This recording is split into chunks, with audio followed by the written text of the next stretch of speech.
question I pose to you, what if English isn't really the problem, right? And that there's certain ways that you can prepare yourself for speaking English at work, where you don't have to know English, but you can prepare yourself in a way that you can get the most out of whatever you do know. We'll start off by addressing a very common feeling that I'm sure you all have felt at some point. Oh my God, my English. Okay, here's a picture of a guy, not very confident, freaking out in a situation where he has to speak English. And, this is the opposite of confidence, right? A lot of people say, I want to be confident. I want to speak confidently. Let's take a minute to really analyze and think about what confidence actually is. Because it's not like you add some confidence and then you're all better. Confidence is really the lack or the absence of worrying. When you're not worried and you just feel like you're being your natural self, we're naturally confident. It's like children at play.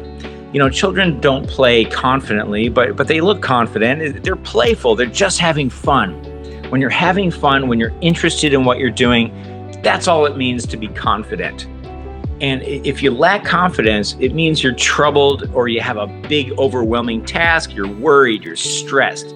It's stress, worry, a task that you can't face, like a big dragon is in your face. That's the only reason why anyone is not confident. When you feel relaxed, the task is no problem, then confidence is the natural result. So it's not like you have to do some special trick to learn confidence. Confidence is the baseline normal state. It's only when we get stressed out that confidence turns into something like this picture. What kills your confidence? There are certain things that people do when you're trying to speak English, when English is not your native language. One thing is when you're trying to translate English in your head while people are talking. So let's say you're in a meeting, maybe you have a weekly meeting at work and you're online and the Western people are talking fast and you can't really understand it. You're trying to define and translate stuff in your head and you end up missing half the conversation. This is a problem, then you find, oh my God, I'm not following and I don't have anything to say. This creates mental overload, right? So you get overwhelmed. And then what happens is you fall into this feeling of what I call the silent child, which is a very painful feeling of, unable to speak, unable to move, unable to contribute, unable to participate. Sometimes at work, they really want your expert opinion. They would really like to get some back and forth and have some creative problem solving, maybe brainstorming. They want your opinion, but oftentimes non-native English speakers will get too shy and become sort of the silent child and say nothing. And a lot of opportunities get missed because of this. So these are some of the killers of confidence. I mean, it's at the end of the day, it's all psychological, right? I don't know how long you have all been studying English. I'm sure that you've been studying for at least 5 years, more likely 7 to 10 or even 20 years. Some of you have been studying English for 25 years. So I know that you have the knowledge. You have enough English, you know the words and you know the grammar well enough.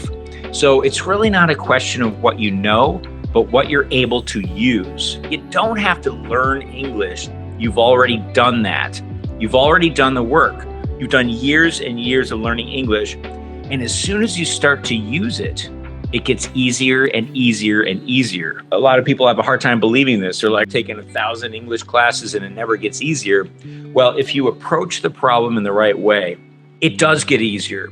And the way to do this is coming from a different perspective. Come from a psychological, neuroscience, brain science perspective, and just learn what your brain needs in order to function right. It's not a language problem, right? It's learning about how to get your brain to access the information you already have, and then how to get your mouth to say it. And it's very interesting when you study pronunciation. Pronunciation is a very powerful tool because it not only helps you speak, but it helps you listen.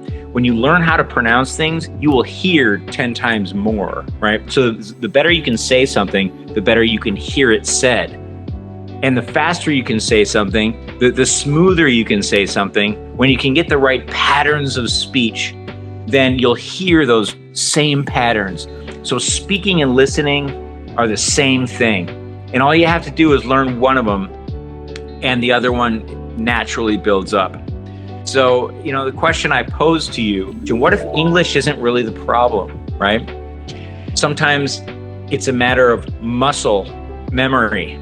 The old patterns, old habits, old feelings get in the way. But what if it's just practice? What if you could just take your mouth to the gym, get a good workout, saying something twice, saying it with feeling, saying it like you mean it, saying it while looking at another person in the eyes. This will help you speak. This will help you get that communication flow going. And then your brain will just say, oh, we're communicating now. And it will, the brain does amazing things. And what I tell people all the time is you got to trust your brain, because it can do amazing things better than you think.